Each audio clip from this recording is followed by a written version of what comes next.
Hi there, friends. This is Emily Windsor Craig, and it is Friday, the 16th of October, 2020. And the social media and mainstream sites for individuals to post their points of view are acting as fascist tyrants. Okay, I give you that. And the reason they do that is because their algorithm searches for certain words in the postings or the video, and then after a certain score, they will delete the author of posts or videos that use those certain words at a certain frequency. That's the algorithm. And so I haven't been deleted yet, because I use a set of words that's unfamiliar to the algorithm. So I'm still here. And I want to encourage all of my subscribers everywhere at Twitter, Facebook, and here at YouTube to hang in here as long as possible. They are going to try to shut us down so that the only information we get is what the left, what the Biden mafia, what the pay-to-play legislators and corrupted jurists and white-collar criminals want to perpetuate in this country. Now, yes, I can go to Parler and I can go to places where I'm not going to be censored, but what that means is I have no access to the people who are undecided. Okay, it's preaching to the choir. And for those of us who have been in this fight for a long time, I've been in this fight since 1993 when I got my master's and tore it up and sent a letter to the president of the university, George Johnson. And I was radicalized again on New York Times forum called A Buzz, where for several years I had access to George Herbert Walker Bush's character, Poppy Bush. And I have saved everything from Poppy Bush, and it'll be in a link down below. Yeah, I'm having trouble again. And so I've been radicalized for a long time, and for a long time I got kicked out. Okay. The algorithms know how to pick out people who use those words. Those words are what get you. So use alternative vocabularies, use synonyms, take out your thesaurus, okay, and reframe your argument so the algorithm can't pick up on it, all right?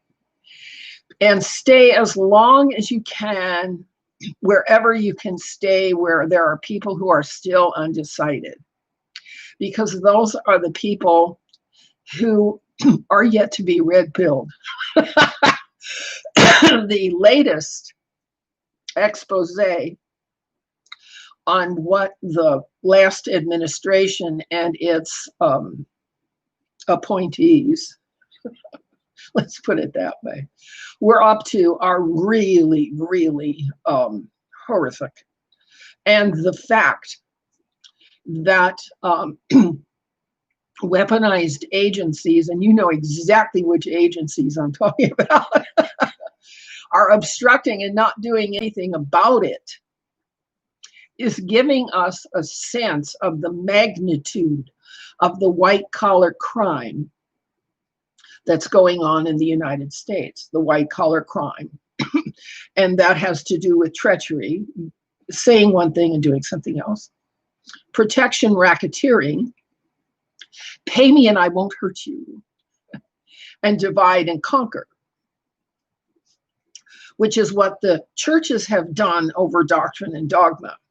Education has done by teaching a pedagogy, that's their way of being, in which theories, taxonomies, and ontological arguments are the sum and substance of what they teach the students.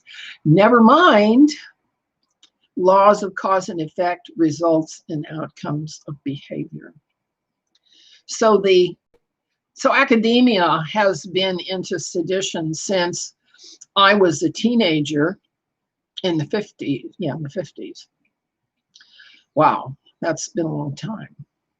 And the church has been fighting over doctrine and dogma since the Apostle Paul, his 14 epistles were replaced the Gospel of Barnabas and the mentorship of Yeshua.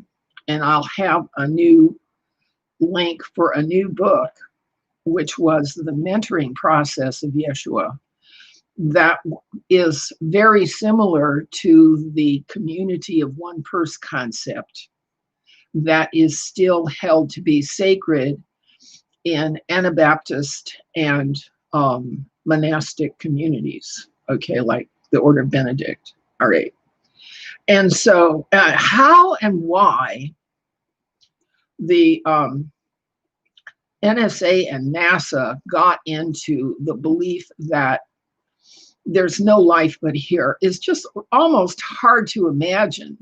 But of course, the outcome is that because of secular orientation, the government, particularly since the Iron Mountain conferences, 1963 to 1967, hold that they have no accountability to any higher power, and there's nobody else except us on this world anyway. All right, we're the only ones. There's no gods, there's no angels, there's no ETs, there's no Bigfoot, there's no giants, there's nobody else but us. And so we can do whatever we damn well please.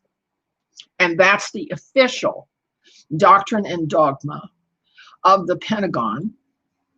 Okay, so the Pentagon is twisted in its ethic, particularly since Michael Aquino redrafted the ethic on torture of prisoners back in was either the 80s or the 90s at the Army War College, which allowed the torturing of prisoners after the 9/11 adventure, which of course has never been prosecuted, even though we know who did it. We know why they did it. It was insurance fraud.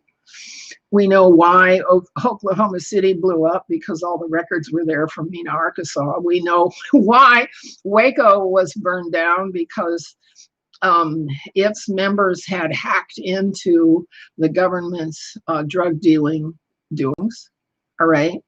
White collar crime has literally taken over the sum and substance of governance at the mid-levels, so that the politicians at the top level can yak, and talk about principles, but the appointees at the mid-levels of government do whatever they want. They do whatever they want, all right? And they make money, and that's why, of course, the 1% are richer than ever, and the rest of the people are poorer than ever, because there is an explosion in white-collar crime, criminal fraud, usury, extortion, blackmail, human trafficking. I mean, how many ways can you harm people for money?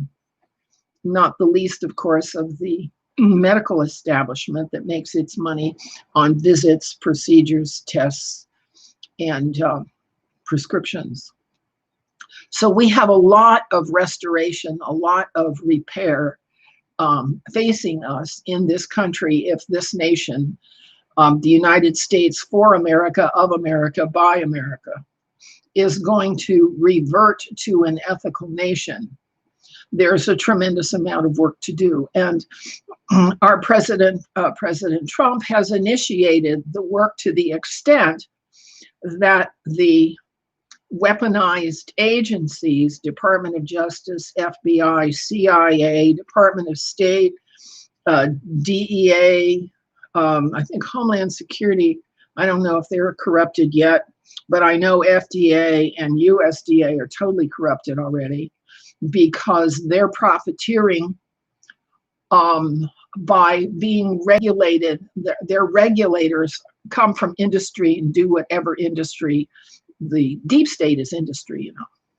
Deep state is defense contractors who profiteer off of Pentagon programs and all of the drug dealing and gun running and child sex trafficking.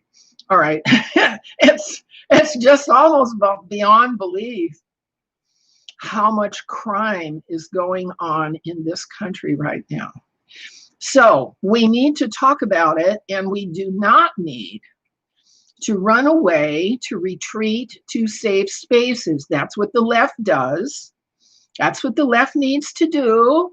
They have to be safe, and they can only hear the ideas that are comfortable. All right. And those of us who know a little bit more about what's going on don't need to be in a safe space, and we can simply learn the skills necessary to stay on our feet in a totalitarian fascist environment. We just have to stay on our feet. And so I'll keep at it, and you keep at it, and we'll get through this with God's help, because the kingdom of God is wherever the people want it to be. So if we want it to be, we have to make it happen. So let's do that. This has been Emily Windsor Craig, and you know how to subscribe or hit the bell or whatever, go to Patreon or do whatever you want to do. I'll see you. Bye-bye.